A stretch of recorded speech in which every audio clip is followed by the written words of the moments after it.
Rindu kami padamu ya Rasul, rindu tiada terperi. Berapa jarak darimu ya Rasul, serasa di kau di sini. Cinta ikhlasmu pada manusia bagai cahaya surga. Dapatkah kami membalas cintamu secara bersahaja? Rindu kami padamu ya Rasul, rindu tiada terperi. Berapa jarak darimu ya Rasul, serasa di kau di sini.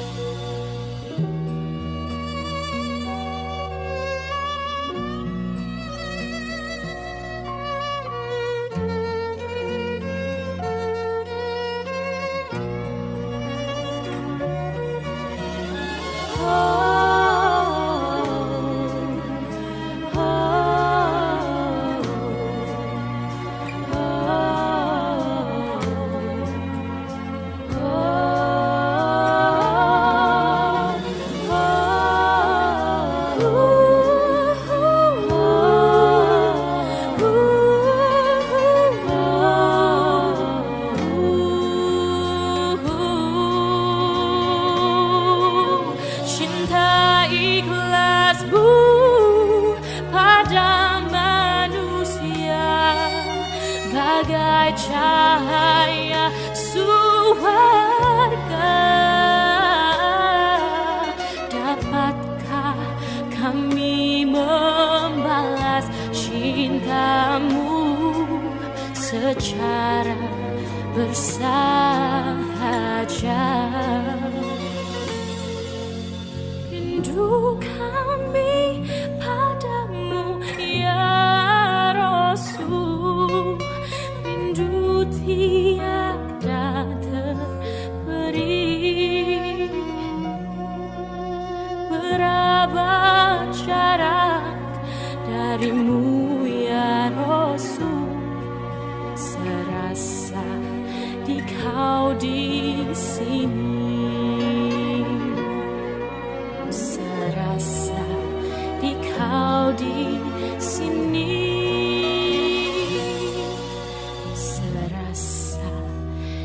Kau di sini.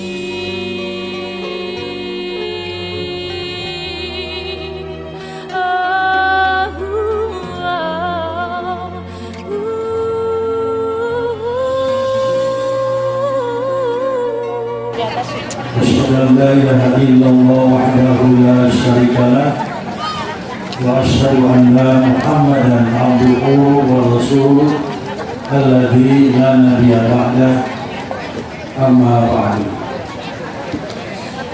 Qala Allah ta'ala fil Qur'anil Karim, a'udzu billahi minasyaitonir rajim, ya ayyuhalladzina amanu ittaqullaha haqqa tuqatih wa la tamutunna illa wa antum muslimun. Hadirin dan hadirat jamaah Jihad Masjid PPPS Istiadat yang kami hormati, para pemirsa Persis TV yang selalu menyimak live streaming kami dimanapun berada, yang kami hormati para ikhwatul iman yang berbahagia, wabil khusus pemateri pada kesempatan ini Al-Ustaz Dr. Haji Idin MAG, Ketua Umum Pimpinan Pusat Persatuan Islam. Alhamdulillah kita senantiasa bersyukur kepada Allah Subhanahu wa Ta'ala atas segala limpahan rahmat dan nikmatnya. Kita senantiasa beristiqomah dan bermudahlamah untuk senantiasa menghadiri pengajian yang disebut jihad pengajian harian PP Persis di Masjid Biada ini. Semoga kehadiran kita menjadikan wasilah yang pertama dapat meningkatkan kualitas keimanan dan ketakwaan kita kepada Allah, dan yang kedua dapat menghapus dosa-dosa yang telah kita lakukan. Hadirin dan hadirat yang berbahagia, sebelum kami mempersilakan kepada Ustaz, ada beberapa hal yang perlu kami sampaikan. Yang pertama, kami mohon dengan segala hormat kepada seluruh jamaah jihad untuk senantiasa mengikuti pengajian ini dengan kehusuan, dengan tertib. Jagalah kebersihan, jagalah keindahan dimanapun Bapak Ibu berada, baik di dalam masjid ataupun di luar masjid. Dan untuk sementara ketika pengajian berlangsung, hentikan dulu merokok. Dr. Ki Haji Jajaluddin MAG untuk menyampaikan tausiahnya kepada kita semua. Kepada Ustaz dipersilakan. Alhamdulillahirabbil alamin wa bihi nasta'in ala umuri dunya waddin. Asyhadu an la ilaha illallah wahdahu la syarikalah wa asyhadu anna Muhammadan abduhu wa rasuluhu alladzi la nabiyya ba'dah. Amma ba'du.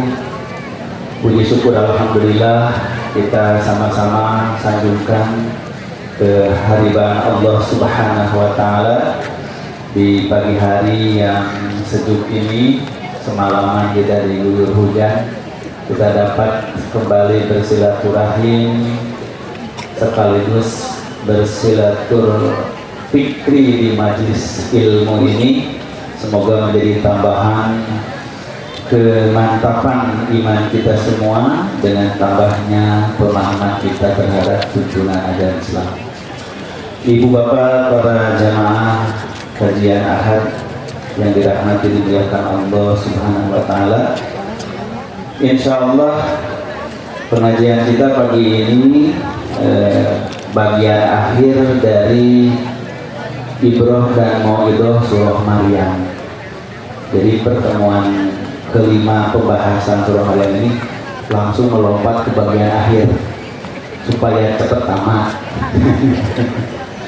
Upami dicicil sampai satu-satu kayaknya bisa setahun. Ini aja udah 5 bulan. Ya sisanya mah mangga silakan Bapak Ibu sekalian mempelajarinya. Kita ambil bagian-bagian yang kita ambil ibrohnya, pelajarannya.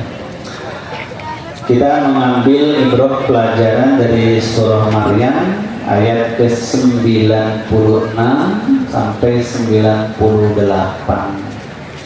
A'udzu billahi minasyaitonir rajim.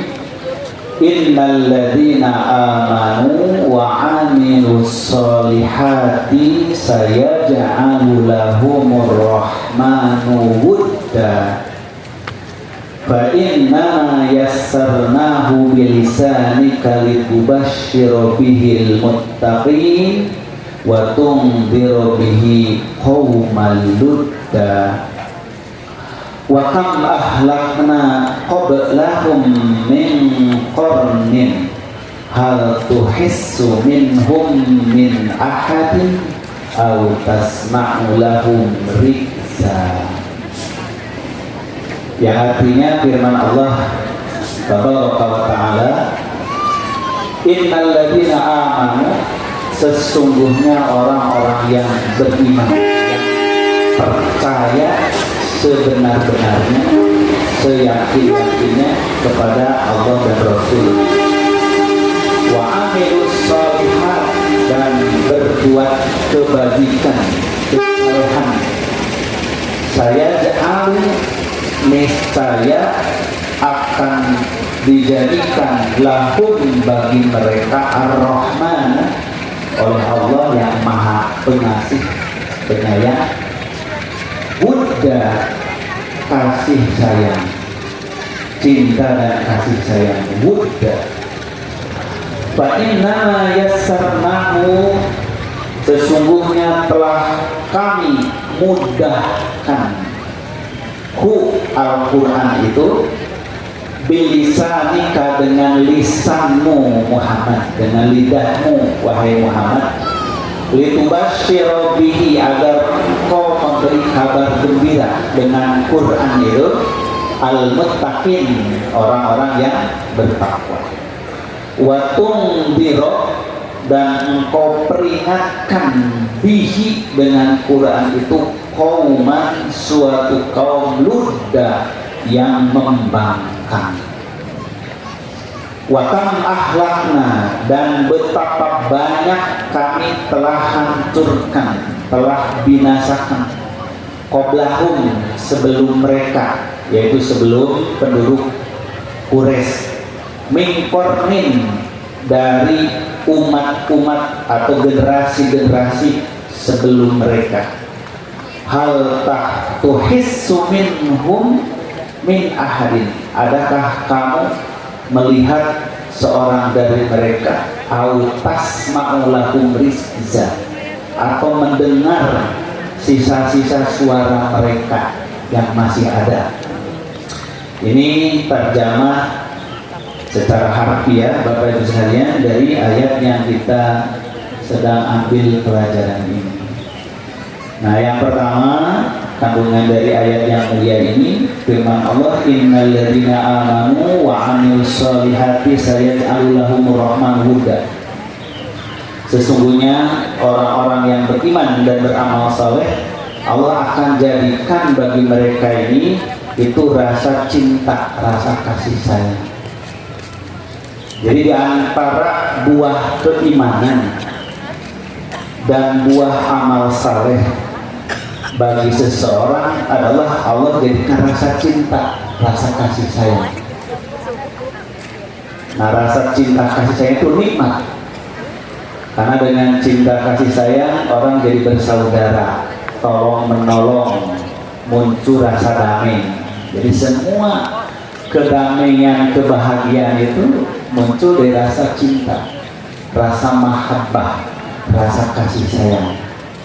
Nah, sebaliknya segala kerusakan, kebinasaan, kehancuran itu berangkat dari kebencian. Maka benci itu malapetaka. Maka Allah akan berikan rahmat. Maka di sini menyebutnya saja tidak Allah tapi Ar-Rahman. Saya alulahur Rahman. Ar-Rahman, sang pengasih penyayang, akan memberikan rasa cinta, rasa kasih sayang kepada orang-orang beriman dan beramal saleh. Pertama adalah cinta kasih sayang mereka di dunia, karena salah satu yang mempersatukan manusia itu rasa cinta. Jangankan cinta, baru kesenangan saja itu sudah mempersatukan, bro sekalian. Coba tadi bro sekalian, malam ada apa malam tadi?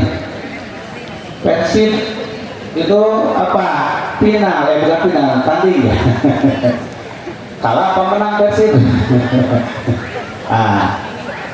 Orang yang punya rasa suka yang sama akan dipersatukan dengan kesukaan itu. Tidak peduli ya dimanapun, maka dia tahu, wah ini jadwal tanding Persib, akan dipersatukan dengan rasa suka itu, maka di malam itu nonton gitu. Bahkan bagi yang sengaja pengen menyaksikan langsung, dia beli tiket, dia modalin datang ke stadion, pengen lihat langsung. Mungkin di antara yang datang itu ada yang bermusuhan tetangganya itu, betul nggak? Mungkin ada yang punya hutang piutang gitu, di uber-uber. Giliran nonton bersama malah lupa tuh hutangnya. Jadi rasa suka, rasa cinta itu mempersatukan manusia. Itu dalam urusan dunia, apalagi dalam urusan agama. Nah, maka kalau seorang sudah memiliki rasa cinta yang sama kepada Allah, kepada Rasulnya, kepada agamanya, tanpa direkayasa disadari, dia akan dipersatukan oleh Allah. Apa yang mendorong kita kumpul di sini ya, Bapak sekalian? Ada yang sangat jauh, gitu. Ada yang mungkin sedang hujan, banjir di halamannya. Nggak peduli, orang datang untuk bisa hadir apa yang dicintainya, disukai. Nah, itu sudah jadi sunnatullah, manusia dipertemukan, dipersatukan pada apa yang dia sukai, dia cintai. Maka kalau orang sudah sama imannya, sudah sama cinta pada amal solehnya, Allah pun akan jadikan kecintaan itu mempersatukan mereka. Hanya saja kalau di dunia itu relatif. Terkadang sesama mukmin, sesama muslim mencintai Allah, mencintai Rasul, tapi karena fitnah, ada yang mengadu domba, ada yang memprovokasi, jadi saling membenci. Nah, itu di dunia. Tapi kalau di akhirat Allah cabut itu semua kebencian itu, tidak bakal ada lagi dari hati orang beriman. Nah, coba kita lihat dalil-dalilnya ya bersekalian. Jadi dalam menafsirkan ayat ini, Imam Ibnu Katsir mengatakan yukhbiru ta'ala annahu yaghrisu li ibadihil mu'minin alladzina ya'maluna as-solihati wa hiyal a'malu allati turdillahu azza wa jalla li mutaba'atihi syari'ati al-muhammadiyyati yaghrisu lahum fi qulubi ibadihi as-solihin mahabbatan wa mawaddatan wa hadza amrun la budda minhu wa la mahida anhu. Allah Ta'ala memberitahukan bahwa dia menanamkan kepada hamba-hambanya yang beriman, yang mengerjakan amal saleh. Apa yang dimaksud amal saleh itu? Yaitu amal yang Allah ridhoi karena mengikuti syariat Nabi Muhammad. Nah, jadi apa saja amal yang dikerjakan diridhoi Allah karena kita mengikuti syariat Nabi Muhammad, itu disebut amal soleh. Maka amal soleh itu perbuatan baik yang bersifat umum, baik perbuatan hati, di hati kita berbersih, niat baik di hati kita, terencanakan kebaikan, lalu terucapkan kata-kata tasbih kepada Allah, subhanallah, alhamdulillah, itu sudah amal soleh. Karena itu perkara yang diridhoi Allah, dan itu yang diperintahkan oleh syariat Nabi Muhammad. Maka kita bekerja, kita tidur, kita olahraga, kita sholat, saum, semuanya mengikuti syariat Nabi Muhammad, itu dikategorikan amal soleh. Ya, apa saja yang Allah ridhoi karena menjalankannya mengikuti syariat Nabi Muhammad, itulah amal saleh. Maka amal saleh meliputi perbuatan hati, perbuatan lisan, perbuatan badan. Maka seluruh hidup muslim itu hakikatnya amal saleh selama diniatkan mengikuti tuntunan syariat Nabi Muhammad, syariat Islam. Maka yaghrisu lahum fi qulubi ibadihi sholihin mahabbatan wa mawaddatan. Allah akan tanamkan di hati hamba-hambanya yang soleh rasa cinta dan kasih sayang. Itu akan tumbuh di hati orang itu, saling mencintai, saling menyayangi. Wa hadza amrun la budda minhu wa la mahida anhu. Dan kata Imam Ibnu Katsir, ini perkara yang pasti dan tidak mungkin tidak dilakukan lagi. Jadi itu sudah keniscayaan. Ketika seseorang tertanam di kalbunya iman, lalu amalnya mengikuti tuntunan syariat Nabi Muhammad, maka Allah akan tumbuhkan di dalam hatinya itu saling mencintai, saling menyayangi. Hanya saja tadi dikatakan, kalau di dunia terkadang tergoda terkadang terfitnah. Makanya dengan heran para sahabat saja terus sekalian, orang-orang yang luar biasa imannya dan amal solehnya di masa Nabi setelah Rasulullah wafat. Nah, Rasulullah wafat, maka mulai muncul bisikan-bisikan orang munafik itu mengadu domba orang-orang soleh.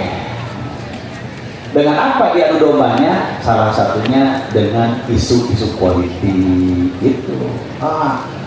Kata orang munafik, Rasulullah wafat kan pasti sudah menunggu penggantinya loh. Masa beliau tega meninggal tidak menunggu pengganti? Nah gitu. Siapa yang penggantinya? Yang pasti orang dekatnya lah. Itulah Ali bin Abi Thalib. Nah gitu. Maka kata mereka, kenapa yang terpilihnya Abu Bakar? Nah itu mulai ditanam bibit-bibit. Tapi karena di masa para sahabat itu kesolehan mereka lebih kuat, bisikan-bisikan itu kalah.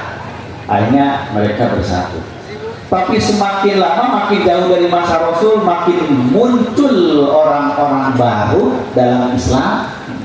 Makin banyak orang-orang yang awam keimanannya, karena tidak bertemu Rasul, tidak terdidik oleh Nabi, mudahlah terkena provokasi. Makanya di masa akhir sahabat Khalifah Utsman bin Affan, mulailah bisikan-bisikan itu diadu dombakan, timbullah permusuhan di antara sahabat. Itulah perang antar sahabat. Ali bin Abi Thalib diadu dombakan dengan Aisyah radhiyallahu anha, diadu dombakan dengan Muawiyah bin Abu Sufyan, sampai akhirnya terjadi perang antara pasukan Ali dengan Aisyah. Itulah perang Jamal.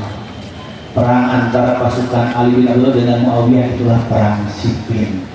Itulah fitnah kepada orang soleh, diadu domba oleh orang-orang munafik dengan isu-isu politik.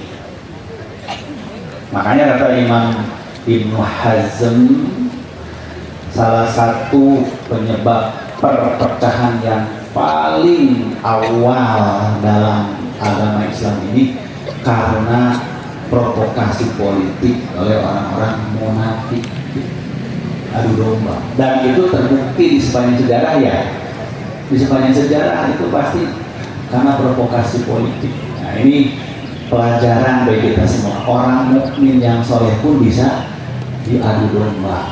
Maka kecintaan bukan berarti janji Allah tidak tepat bahwa mereka dipersatukan dengan. Tapi kalau di dunia ada godaannya, ada fitnahnya. Contohnya di masa Khalifah Utsman bin Affan sekalian, itu hanya masalah kecil saja. Kenapa sampai jadi ada memberontak kepada Khalifah Utsman bin Affan? Itu dipicu masalah kecil. Jadi Khalifah Utsman bin Affan itu kan menjadi khalifah lama, 12 tahun. Kalau Abu Bakar hanya 2 tahun setengah, Umar bin Khattab hanya 10 tahun karena ada yang membunuh. Itu orang Persia yang di tawanan perang, lalu jadi penduduk Madinah, membunuh khalifah sedang sholat. Nah, ketika di masa Khalifah Utsman bin Affan, pemicunya pertama apa? Jadi Khalifah Utsman bin Affan tuh tahun pertama, tahun kedua, tahun ketiga, keempat, kelima memimpin ibadah haji. Jadi setiap khalifah di masa itu pasti jadi Amirul Haji, memimpin kaum muslimin, memberikan khutbah nasihat untuk seluruh kaum muslimin sedunia gitu. Itu khalifah dulu. Dari tahun pertama, kedua, ketiga, kelima, Khalifah Utsman bin Affan itu selalu sholatnya itu beliau di qasr, tapi dia di jamak gitu. Sebagaimana Rasulullah selama beliau haji di qasr terus, karena beliau musafir dari Madinah. Abu Bakar begitu, Umar begitu, Utsman juga begitu di awalnya. Jadi kalau duhur 4 jadi 2, asar 4 jadi 2, isya 4 jadi 2. Nah itu beliau itu karena beliau jadi imam. Kalau jadi makmum yang ikuti imam.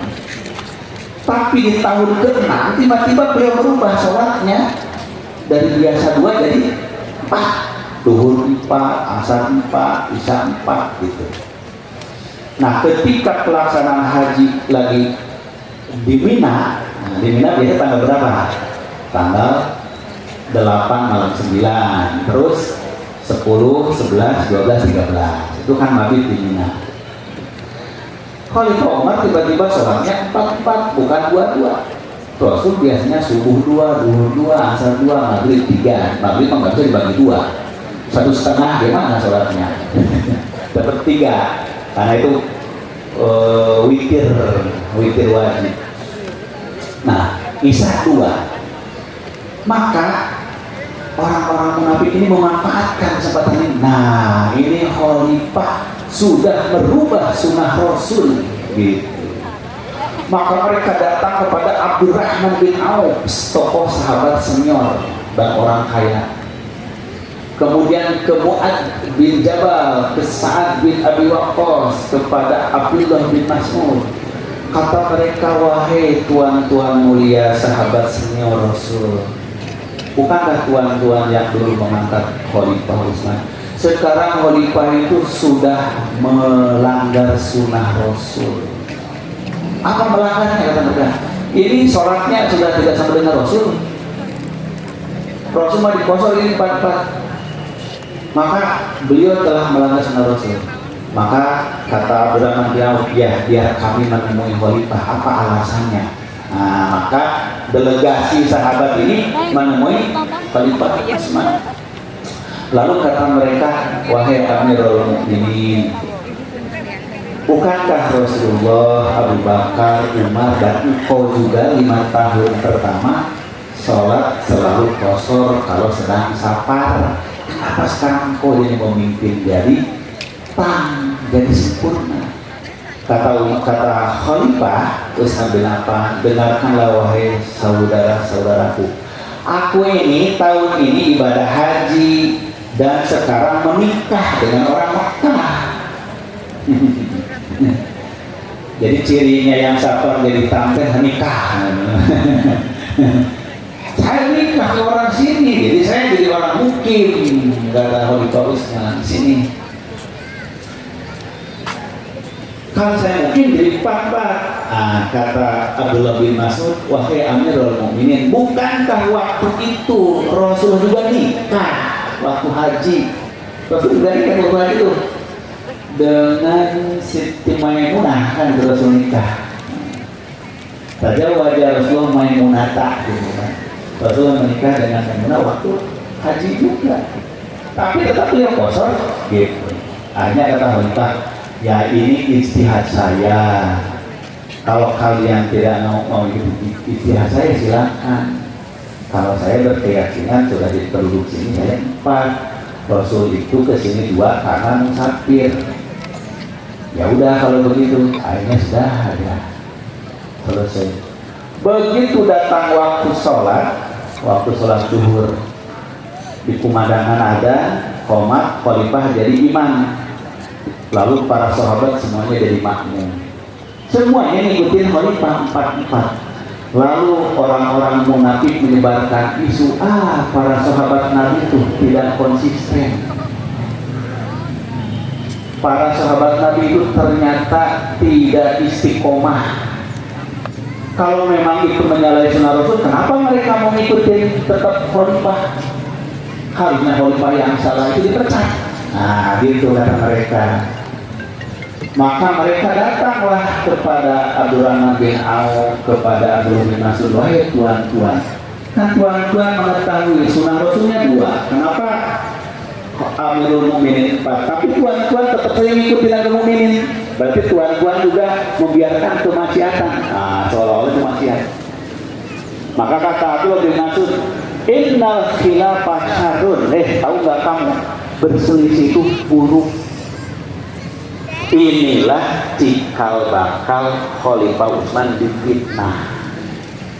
Maka setelah pulang haji disebarkanlah berita ke seluruh provinsi, Khalifah Utsman sudah keluar dari sunnah Rasul, tidak lagi mengikuti contoh Rasul. Haji itu harusnya dia sholatnya kosor.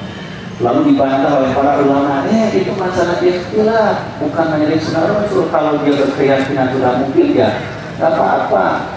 Akhirnya isunya dialihkan, tapi kan dia itu nepotisme. Nah, jadi nepotisme isunya pindah ke nepotisme, mengangkat pejabat itu saudara-saudaranya, mengangkat gubernur itu family-familinya. Dibantah lagi, Rasul juga ngangkat familinya jadi pejabat. Rasul juga ngangkat Usama bin Zaid, Usama bin Zaid bin Harisah dari pejabat. Kalau dia memang ahlinya, kenapa nggak boleh? Dipindahkan lagi isunya, oh Utsman waktu perang Badar juga kabur dari ikut. Nah gitu. Ini sebenarnya timbullah kebencian, ditahankan ke orang-orang. Berbondong-bondonglah anak-anak muda belasan tahun demonstrasi ke Madinah. Dikepunglah rumah Khalifah Utsman, dibunuhlah Khalifah Utsman. Jadi kalau ada yang bertanya, Ustaz, kata Allah, kalau sudah beriman beramal soleh dikarenakan rasa cinta. Oh itu mereka punya. Ini namanya fitnah. Nah makanya nanti di ayat Allah akan jelaskan, di akhirat akan dicabut itu oleh Allah kebencian karena salah, karena fitnah itu. Nah dari sebelum itu kita lihat hadis dalam hadis riwayat Imam Muslim. An Abi Hurairah an Nabi sallallahu alaihi wasallam qala inna Allah idza ahabba 'abdan da'a Jibril faqala ya Jibril inni uhibbu fulanan fa ahibbahu qala fa yuhibbuhu Jibril qala summa yunadi bi ahli sama inna Allah yuhibbu fulanan fa ahibbuhu qala fa yuhibbuhu ahlas sama summa yud'u lahu al-qabul fil ardi. Sabda Rasulullah, apabila Allah mencintai seorang hamba, Allah mencintai sangat seorang hamba karena keimanan kesolehan, maka Allah akan memanggil Jibril. Lalu firman Allah kepada Jibril, aku sangat mencintai si fulan, maka cintailah dia oleh kamu. Maka Jibril pun mengumumkan ke penduduk langit. Masya Allah, pengumuman Jibril, yang mana Jibril mengatakan innallaha yuhibbu fulanan, Allah mencintai si fulan, fa'ahibbuhu, cintailah oleh kalian semua. Maka jadilah dia orang yang dicintai ahli langit para malaikat. Subhanallah. Itulah kalau seorang hamba dicintai oleh Allah, diumumkan kepada para malaikat. Lalu jadilah orang tersebut di bumi diterima oleh semua orang, dicintai oleh semua orang. Wa inna Allah idza abdalla 'abdan da'a Jibril faqala ya Jibril inni uqidu fulanan fa'abidhu qala fayubghiduhu Jibril summa yunadi fi ahli sama inna Allah yubghidu fulanan fa'abidhuhu qala fayubghiduhu ahlus sama thumma yud'u lahu al-baghdau fil ardi. Dan apabila Allah telah membenci seorang yang sangat durhaka, seorang yang sangat takut, maka Allah akan memanggil Jibril, wahai Jibril, aku membenci si fulan itu karena keinginannya, maka bencilah dia. Maka Jibril mengumumkan ke penduduk langit, wahai para malaikat, Allah membenci si fulan, maka bencilah oleh kalian. Dibenci oleh semua malaikat. Alhamdulillah. Lalu penduduk bumi pun akhirnya mengutuk orang tersebut, membenci orang tersebut. Nah makanya bisa saja orang tersebut selagi hidupnya karena berkuasa, selagi hidupnya karena otoriter, karena sangat perkasa, orang pura-pura tunduk, pura-pura mencintai. Nah, seperti Firaun, seperti Namrud. Padahal hati kecil mereka itu nggak suka. Maka Allah takut rasa cintanya nanti ketika orang itu sudah tidak berkuasa lagi. Nah itu cirinya Allah membenci seorang. Maka sekarang baru sekalian ada yang cinta Firaun sekarang. Padahal karena apa? Allah telah memberikan kebenciannya. maka semua makhluk membenci. Nah sebaliknya sekalian, orang mukmin yang saleh walaupun pernah saling membenci di dunia karena terkena fitnah atau adu domba, maka pada hari kiamat Allah cabut kebencian di antara mereka. Maka firman Allah, innal muttaqina fi jannati wa uyun udkhuluha bisalamin aminin wa naza'na ma fi sudurihim min ghillin ikhwanan ala sururin mutaqabilin la yamassuhum fiha nasabun wa ma hum minha bimukhrajin. Maka firman Allah, innal muttaqina, sesungguhnya orang-orang yang takwa di jannati wa uyun, nanti di akhiratnya di surga atau taman-taman yang penuh dengan mata air yang mengalir. Udkhuluha bisalamin amin, masuklah kalian ke dalam surga itu dengan aman sejahtera. Wa naza'na ma fi sururihim, dan kami akan melenyapkan. Jadi di situ perhatikan kalimatnya apa? Wa naza'na ma fi sudurihim min ghillin. Kami akan cabut, kami akan hilangkan dari hati mereka rasa kebencian dari hati mereka, rasa dendam dari hati mereka, ala ikhwanan, menjadi bersaudara, ala suri mutaqabilin, mereka duduk di berhadap-hadapan di atas dipan-dipan, la yamassuhum fiha nasabu wa ma hum minha bimukhrajin, mereka tidak merasa lelah di dalamnya dan mereka sekali-kali tidak akan dikeluarkan dari padanya. Makanya dalam hadis Nabi disabdakan Rasulullah, nanti di hari kiamat ada dua orang yang bertemu, lalu mereka saling berangkulan, lalu duduk bercerita masa lampaunya di dunia. Kata mereka, dulu kita bermusuhan ya, karena apa ya kita itu, Masya Allah, kita dulu memperlukan apa ya, kita berpendapat begini, kamu berpendapat begitu, padahal sama-sama kita mencintai Rasul, tapi kita coba hawa nafsu, kok malah jadi saling membenci, padahal kita saking cintanya sama Allah dan Rasul, sehingga kita bisa berantem bermusuhan. Maka kedua-duanya tersenyum, kata Rasulullah, mengingat masa lampaunya, ya Allah. Nah, jadi yang pasti kecintaan dan kasih sayang itu Allah akan berikan di mana? Di hari kiamat. Di dunia Allah berikan juga, tapi rawan kena fitnah.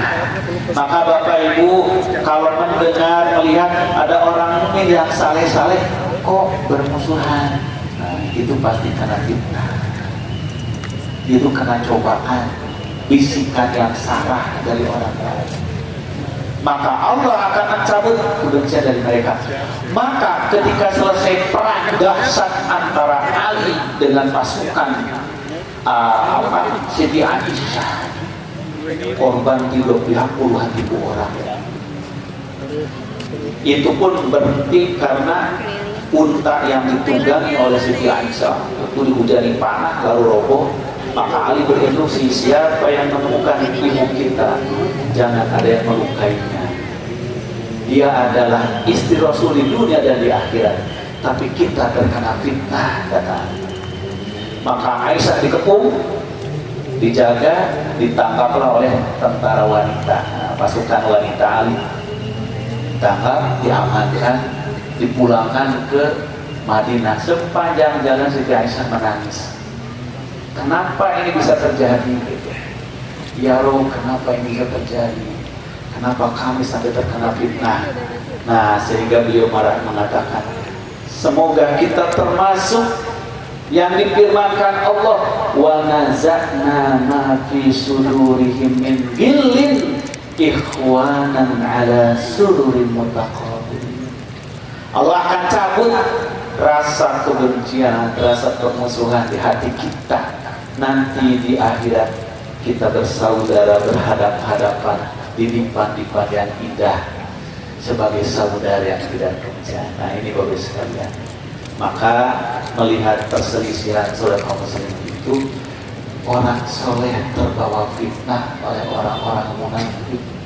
Orang munafik mah niatnya mengadu domba, orang soleh mah niatnya menegakkan kebenaran. Gitu. Akhirnya terjadilah tadi fitnah. Maka kenapa di dalam surah Al-Anfal ayat 28 ada ayat Allah firmankan apa? Wattaqu fitnatan la tusibanna alladziina dzalamu minkum khassah. Kamu harus takut terhadap fitnah yang tidak menimpa orang zalim saja. Kalau orang zalim itu terkena azabnya, terkena fitnahnya karena dosanya. Tapi kata Allah, kamu orang soleh pun harus hati-hati dari fitnah yang tidak menimpa orang zalim saja. Apa fitnah yang tidak menimpa orang zalim saja? Fitnah kebencian karena diadu domba. Makanya kata Abdullah bin Zubair, saya tidak menduga ayat ini menimpa kami. Kenapa kami bisa memusuhi saudara kami sendiri, Ali bin Abi Thalib? Padahal itu ada sama-sama saudara, masih satu Bani Hashim, dan berjuang membela Rasulullah. Kenapa kami bisa diperintah itu? Pada menyesal itu memang biasa. Nah jadi maka orang yang tidak paham tentang rahasia ini, timbullah dugaan buruk kepada para sahabat Rasul. Nah seperti kaum Syiah menuduh para sahabat Nabi itu ingkar setelah Rasul wafat, buktinya mereka bermusuhan gitu. Padahal telah diingatkan oleh Al-Quran akan ada masa seperti itu, orang-orang soleh terkena fitnah. Nah, semoga Allah lindungi kita dari hal-hal yang demikian. Nah pelajaran yang terakhir dari ayat ini sekalian itu adalah, makanya karena begitu pentingnya ya masalah cinta dan kasih sayang dalam beriman, dalam beramal saleh, maka Allah dan Rasulnya menjadikan di antara ciri kebenaran iman seseorang itu mencintai saudara. Nah, itu sebabnya. Maka sabda Rasulullah, la yu'minu ahadukum hatta yuhibba li akhihi ma yuhibbu li nafsihi. Tidak sempurna iman seseorang. Nah, jadi tidak di sini ada tambahan sempurna. Memang lafadznya hanya tidak saja, la yu'minu, tidak beriman. Seseorang kalau belum mencintai saudaranya seperti mencintai diri sendiri. Coba kalau diterjemahkannya lempeng saja begitu, berat sekalian, betul nggak? Coba Bapak Ibu sekalian, kita sudah mencintai orang lain seperti mencintai sendiri nggak? Sudah nggak?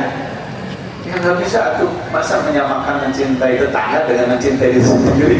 Bisa nggak? Kan nggak bisa. Nah maka itu kenapa perlu ditafsirkan hadis itu. Pertama yang dimaksud la di situ bukan tidak ada. Kalau tidak ada iman berarti kafir. Berarti Ustaz, kalau saya belum mencintai tetangga yang muslim, saudara sesama muslim, belum saya cintai seperti sendiri, saya masih belum beriman dong, berarti saya masih kafir. Nah maka yang dimaksud tidak beriman maksudnya tidak sempurna. Yang kedua yang dimaksud mencintai saudara seperti mencintai diri sendiri itu maksudnya mencintai kebaikan yang ada pada saudara seperti mencintai kebaikan yang ada pada diri. Nah itu maksudnya. Oh gitu Ustaz, pantesan kalau selama ini susah diamalkannya. Mencintai saudara seperti mencintai diri sendiri, yaitu mencintai apa yang menimpa kepada saudara kebaikan seperti kebaikan itu menimpa diri sendiri. Maka kalau kita lihat saudara kita sehat, kita ikut gembira. Alhamdulillah kau sehat ya saudaraku. Kita gembira melihat saudara sehat seperti kalau kita sehat. Bisa nggak kita begitu? Bisa. Tuh. Sebaliknya kita menderita kalau lihat saudara kita menderita seperti penderita itu menimpa diri kita. Bapak Ibu, Kalau kita lihat saudara kita, tetangga kita menderita sakit, kita sedih nggak? Sedih, masih beriman namanya. Tapi kalau lihat tetangga sakit gembira, nah itu yang bahaya. Di waktu Haji itu rencanganmu Haji itu damai. Alhamdulillah. Wah, itu lumayan kalau gitu. Berarti ada dendam, berarti ada iri. Jadi orang mukmin mah gaya dendam, gaya iri, tidak ada dendam. Itu maksudnya. Yang dimaksud mencintai saudara seperti mencintai diri sendiri. Mencintai kebaikan kepada saudara kita seperti mencintai sendiri. Kalau kita berdoa kita sehat, kita juga berdoa supaya kita sehat. Kalau kita berdoa selamat, doakan supaya kita selamat. Kalau kita berdoa berlindung dari bahaya, dari bencana, dari penyakit, kita juga berlindung dari saudara kita. Itulah ciri orang mukmin. Gitu. Bukan mencintai saudara seperti mencintai sendiri. Saya punya baju satu-satunya, kasih kawan. Gaduh sepatu hiji-hijinya dipasihkeun. Gaduh istri hiji-hijinya dipasihkeun ulah kan gitu. Nah, nggak bisa kalau begitu. Gitu. Nah, jadi itu tafsir. Yang kedua, nah sabda Rasulullah, walladzi nafsi biyadihi, demi zat Allah yang jiwaku di genggaman tangannya. La tadkhulul jannata hatta tu'minu. Tidaklah kalian akan masuk surga sampai kalian beriman. Jadi kuncinya surga iman. Lalu kata Rasulullah, wala tu'minu hatta tahabbu, dan tidaklah kalian sempurna imannya kecuali saling mencintai. Nah, jadi tidak cukup kita hanya beriman, kunci surga kita akan tertahan sebelum keimanan itu menjadikan kita mencintai saudara kita. Hatta tahan. Lalu kata Rasulullah, awala adullukum ala syai'in idza fa'altum tahabbtum absus salam bainakum. Lalu kata Rasulullah, maukah kalian aku tunjukkan satu perbuatan yang kalau kalian lakukan di antara kalian maka akan saling mencintai. Apa itu? Absus salam bainakum, sebarkan salam, sebarluaskan salam di antara kalian. Maka dalam ajaran Islam itu seutama-utama muslim man bada abis salam. Idza laqitahu fasallim alaihi, berjumpa dengan sebut salam. Dalam mensyarahkan hadis ini dalam kitab Bulughul Maram, syarahnya Subul Salam, diceritakan sahabat itu masuk masjid ketemu assalamualaikum, waalaikumsalam. Keluar masjid ketemu lagi di pintu masjid, assalamualaikum, waalaikumsalam. Itu saking menyebarkannya mereka salam di antara mereka, salam. Tapi tentu saja selain menyebarkan secara lisan, yang lebih penting lagi menyebarkan secara maknanya. Kita paham lafadznya, menyebarkan salam, kita juga paham maknanya. Salam itu kan damai. Assalamualaikum, semoga keselamatan kepada kamu. Coba ada orang sedang berantem, assalamualaikum, ya waalaikumsalam lah, balik mukul. Gimana itu? Salamnya dijawab dulu tapi balik mukul. Berarti kan nggak paham salamnya. Salam itu kan kedamaian. Salam itu ismun min asma'illah, nama-nama Allah. Assalamul mu'minul muhaiminul azizul jabbarul mutakabbir. Salam itu adalah sifat Allah sekaligus nama dari Allah. Maka Allahumma antas salam wa minkas salam tabarakta ya dzal jalali wal ikram. Ya Allah, engkaulah as-salam, engkaulah hakikat dari kedamaian. Dari engkaulah sumber kedamaian. Maka di dalam riwayat lain untuk doa tertentu, fahayyina bisalam, hidupkanlah kami dalam kedamaian. Maka ketika orang mengucapkan assalamualaikum, ia sedang menyebarkan kedamaian, mengucapkan salam. Maka kalau kalian ingin saling mencintai, sebarkanlah damai, salam, kesejahteraan. Nah, maka itulah kenapa ucapan pertama ahli surga di antara mereka apa? Salam. Tidak ada lagi yang lain. La yasma'una fiha lagwa wala taksima illa qilan salaman salama. Jadi di akhirat nanti tidak ada kata-kata yang tidak berguna. Yang pertama kali ucapkan ahli surga, salaman, salaman, selamat, selamat, yang kita alhamdulillah menjadi orang yang selamat. Nah, jadi ini pentingnya nilai kasih sayang, perdamaian sebagai kesempurnaan. Nah, di ayat yang keduanya Allah firmankan, fa inna ma yassarnahu bilisanika litubashshira bihil muttaqin wa tunziru bihi qauman ludda. Tiada lain kami mudahkan Quran itu dengan lidahmu wahai Muhammad, agar engkau memberi kabar gembira dengan Quran itu bagi orang bertakwa dan memberi peringatan dengan Quran itu kaum yang membangkang. Jadi ayat ini Bapak sekalian di antara ayat yang menjelaskan Quran itu mudah. Jadi kalau orang ada merasa susah belajar Quran, nah itu yang susah itu apa ini? Nah, gitu. Pasti hatinya, bukan Qurannya yang susah. Nah, maka sekarang ini metode baca Quran Bapak Ibu luar biasa berkembang ya. Dulu masih ada baca Quran itu setahun gitu ya. Kita lagi kecil kan mengenal huruf dulu a, ba, ta, sa, lalu a, i, u, ba, bi, u, an, in, un, ba, bin, bun. Lama itu. Ditemukanlah metode yang hanya 6 tingkat orang sudah bisa baca bahasa Quran. Itulah metode Iqra. Itu rata-rata kalau anak-anak satu Iqra itu tamat pemainnya itu 2 minggu. Nah, jadi cukup setahun lancar bahasa Quran sekaligus dengan tajwidnya. Nah, itu luar biasa. Jadi mudah ternyata bahasa Al-Quran itu, dan dengan dimudahkan oleh Allah melalui lisan Nabi Muhammad SAW disebutkan sampai 6 kali dalam Quran kalimat yassarnahu yassarnahu.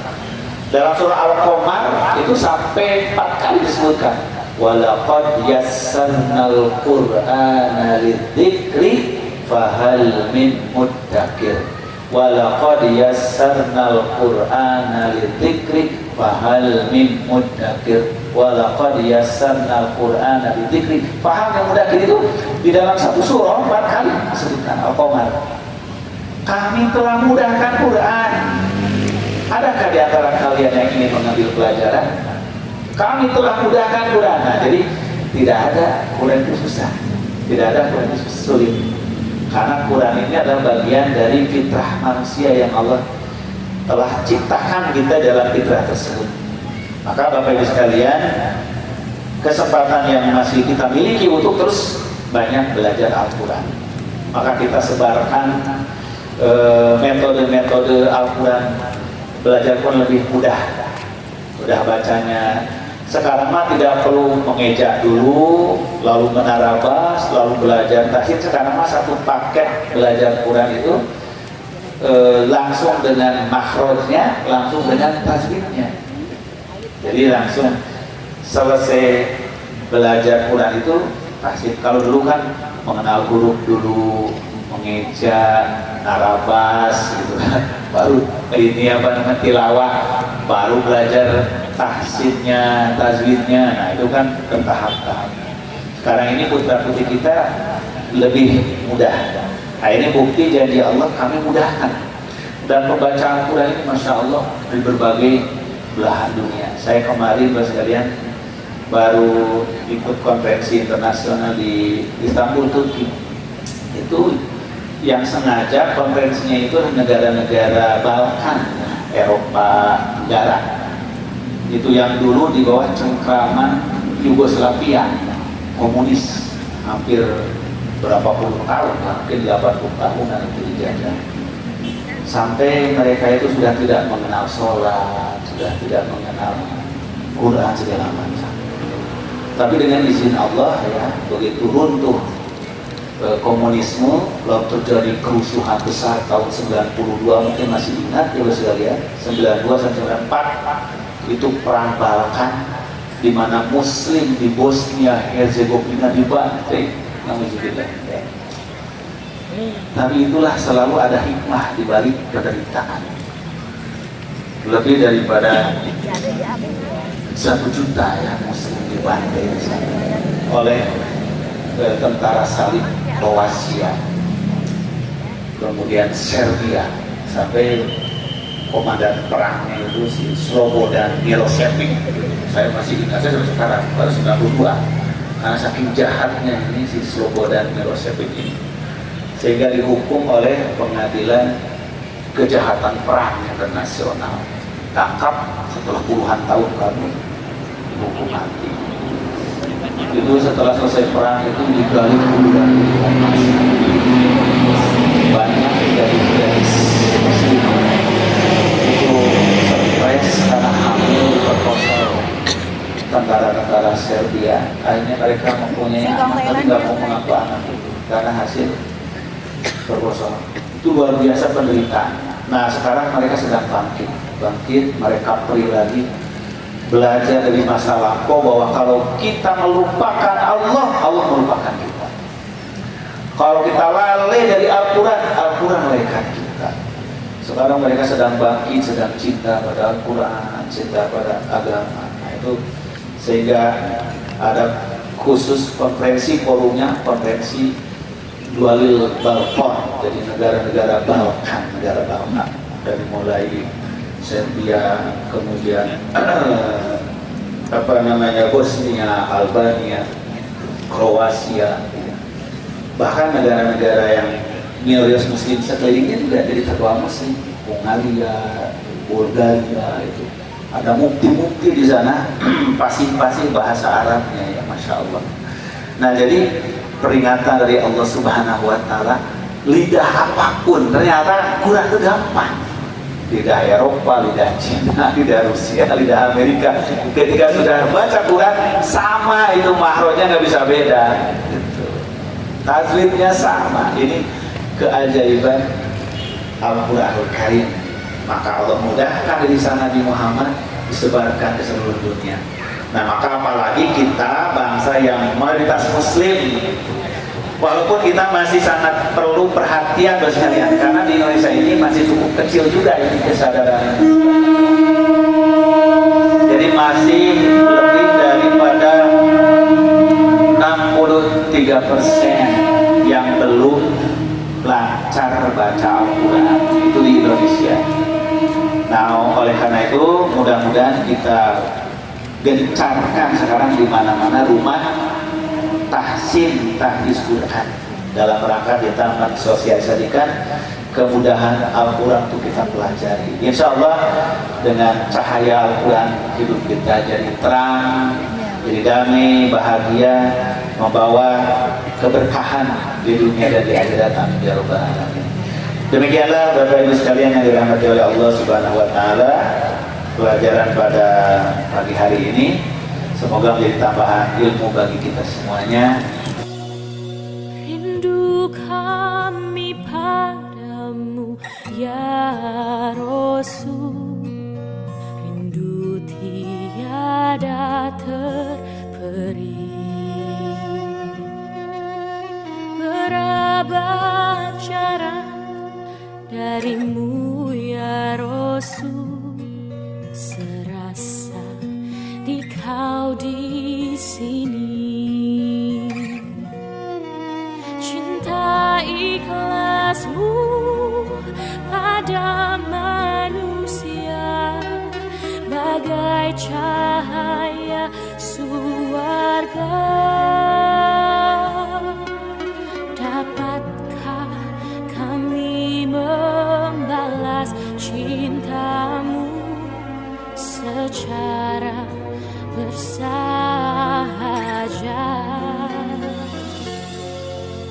Rindu kami padamu ya Rasul, rindu tiada terperi.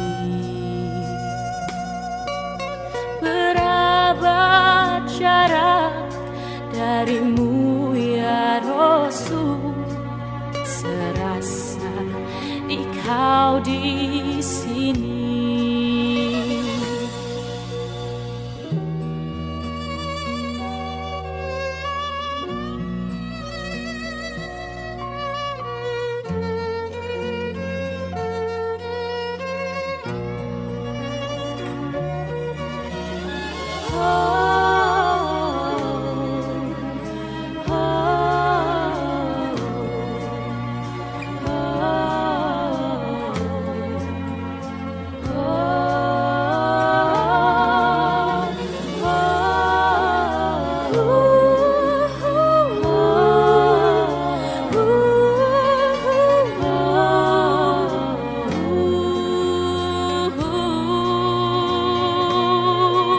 Cinta ikhlasmu pada manusia bagai cahaya surga.